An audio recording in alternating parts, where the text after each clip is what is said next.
This episode is part of the pool's Local Officials Stronger Together podcast series. It's one way we serve local officials through integrity, public service, fiscal responsibility, and operational excellence. As always, please direct specific questions about coverage to your risk management advisor. Welcome to the Local Officials Stronger Together podcast series. I'm your host, Scott Houston. In this episode, we're talking about the 2025 Atlantic hurricane season. You've probably all heard by now that NOAA forecasters are predicting above normal hurricane activity in the Atlantic Basin this year. This season lasts from June 1st until November 30th, and NOAA predicts a 60% chance of an above normal season, with 13 to 19 total named storms, 6 to 10 of which are forecast to become hurricanes. And these forecasters have a 70% confidence in these target ranges. The predictions are a little bit less ominous than last year's, but not by much. Last year, I was lucky enough to interview one of NOAA's forecasters, Matt Rosencrans, about NOAA's predictions last year. Matt is NOAA's lead for the seasonal hurricane outlook, and I'm lucky to visit with him again in just a moment. But first, be sure to check out episodes 16 and 16A of this podcast, which were recorded in 2022 and 2023 respectively. Those episodes are still good for information related to preparedness for hurricanes, specifically how to work on continuity of operations. There's a video presentation and all kinds of useful information linked below those episodes. So let's jump right in with Matt.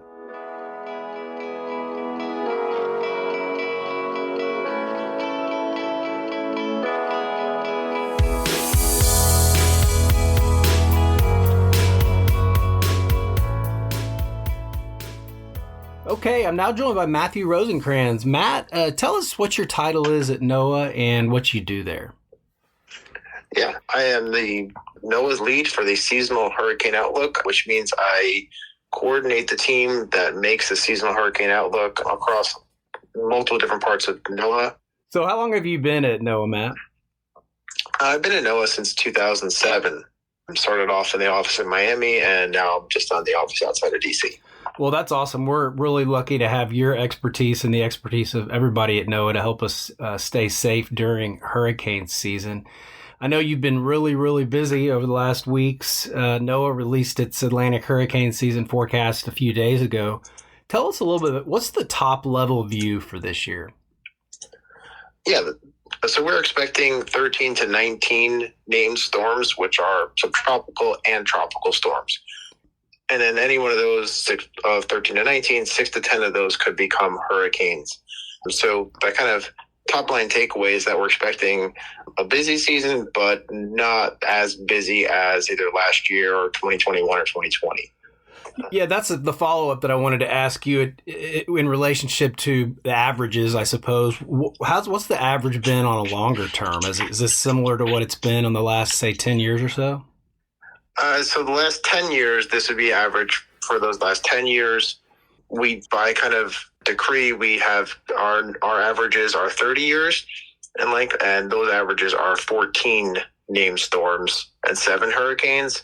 And then this year we're forecasting anywhere from 13 to 19 named storms and 6 to 10 hurricanes. So slightly above average, but our forecast ranges do include those averages.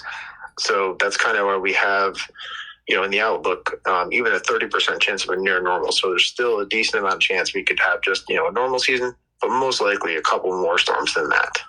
It's interesting to talk about this in terms of kind of cold statistics, because it really just takes one big one to be a major problem for Texas, as we've seen in the past. Tell us, what's the most important takeaway from this year's forecast? I think you hit the nail on the head there. Is if there's 15 out there and 14 of them don't come anywhere near you, but that one comes into your backyard, be prepared for that one. Be prepared as if a storm is coming into your city and town and into your backyard and going to bring some impacts to you. So get their kit ready. Make sure you know how to get forecast information, hurricanes.gov, or NOAA Weather Radio, your local media, great sources of information on this stuff, and ready.gov and your state emergency manager websites have a ton of information on how to prepare for these. So that way, when a storm does come in your area, you're able to evacuate, you're able to hunker down, you're able to help a neighbor. Your generator is tested ahead of time, so that way you know how to use it when the time comes and stay safe while using it. Absolutely. And I will definitely link to all the things that you mentioned, all the resources that you mentioned below the podcast. And the TML Risk Pool also has city-specific resources that we'll be able to link to as well and to share. So is there anything that's unusual about this year's forecasted activity? Anything that you hadn't seen before or that isn't typical? It's kind of actually atypical that I don't see any huge signature in either way for a ton of activity. I've been kind of leading the seasonal hurricane team since 2020, and 2020 was the busiest year ever. 2021 was the third busiest year ever. 22 was quiet. And then the past 2 years, we've had incredible events with landfalls, last year Helene and Milton. This year, we're seeing a slight tilt towards above, but I don't see any specific signature that's for record warm ocean temperatures like there was last year, or an incredibly strong monsoon. Everything's just looking slightly above, but nothing kind of all the way up to sixth or seventh gear there. But that doesn't mean that any one of those storms couldn't impact where a person lives, right? So, or where they work. So doing those preparations now is really going to be that key, no matter how many storms form. For sure. It's oddly, it's sort of, for me, kind of a guilty feeling that when you're in Texas and a storm hits another part of the country, you breathe a sigh of relief, even though those people are going through so much danger and pain out there. So compare this year's forecast to the strange weather patterns and behaviors we saw last year. Yeah, last year we had record warm sea surface temperature in the Atlantic, not quite record cool in the Pacific, but we had a very strong area of warmth in the Pacific, kind of from Japan up towards Alaska.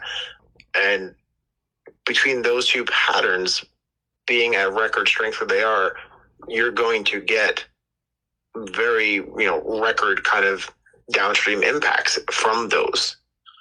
So the fact that we saw so many kind of anomalous events last year is a reflection that the ocean temperatures and the wind patterns that derive from them were in a very anomalous place, a very different place than we have seen for a lot of years.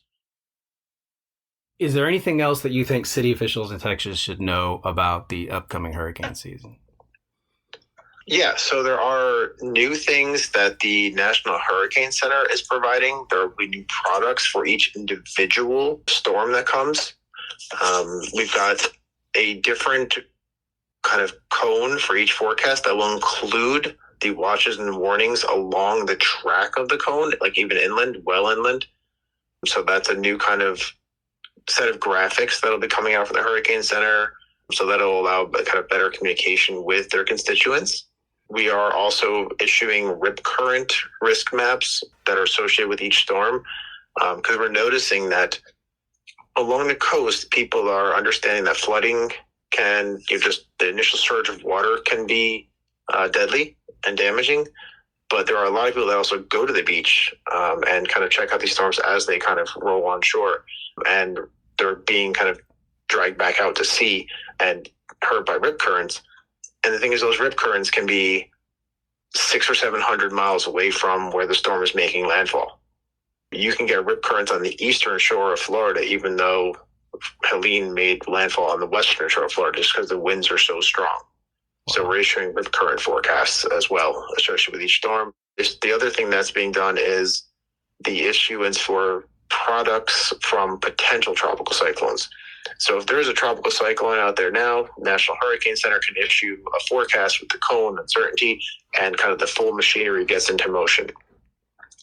What we have done now is up to 72 hours, even before a storm actually forms, if we have enough confidence that that storm is going to form, 72 hours even before that storm forms, we can start to issue cone graphics and kind of get the machinery going, because now that gives people 3 more days to respond, 3 more days to take their final preparations.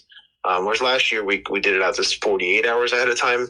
This year we've had enough kind of upgrades to the modeling system and observations that we're able to take that out to 72 hours before. That's awesome. So you mentioned earlier the forecast cones going further inland. I'm assuming that was something that was precipitated by Helene and the flooding that we saw in North Carolina and around that area. So it's actually something we've been working on for a couple of years. So we used to have the cone for the forecast issued by the Hurricane Center, and then the local forecast offices would issue their local watches and warnings for wind or whatever like that. But the hurricane warnings and the tropical storm warnings, they stopped at the coastline. They didn't extend inland. Now the hurricane track and the hurricane warnings are extending inland. So you're going to understand that there's hurricane level winds coming inland, or tropical storm force winds coming inland. And that's kind of one of the bigger changes. What that does is that allows counties to kind of enact different levels of planning, and cities have different levels of planning, right? You may do something different if you're under a hurricane warning than if you get a high wind warning.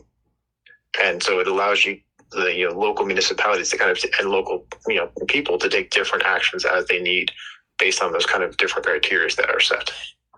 That's very cool. That's a really good takeaway.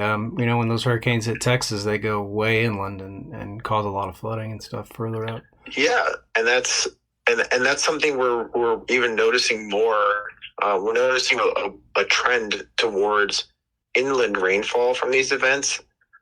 Just over the last 10, 20 years, that inland rainfall becoming a larger factor in the damage and destruction associated with these storms, because they're able to hold more moisture. So when they come inland and the storm spins down, all that moisture just falls out even harder. All right. Thanks for being with us, Matt.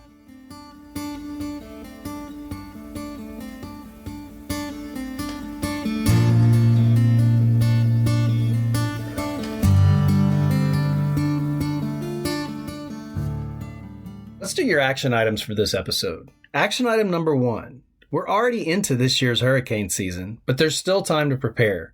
Just like Matt said, preparing your operations and informing your citizens is paramount to your hurricane response. Also, as part of your preparations, like I mentioned at the beginning, check out episodes 16 and 16A with a video presentation and more information linked below them. Okay, action item number 2. If you do sustain damage from a storm, call the risk pool first once everyone is safe. We can help send teams to stabilize your damage, get temporary operations set up, and do more using our turnkey recovery program.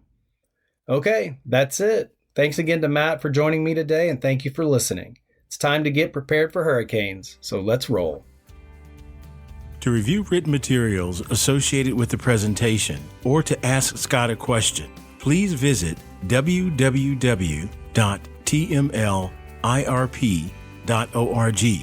and click on the Stronger Together podcast link. Please remember that the information in this episode is provided for informational purposes only and doesn't constitute legal advice. We recommend that you review the podcast and the accompanying written materials with your attorney prior to taking action.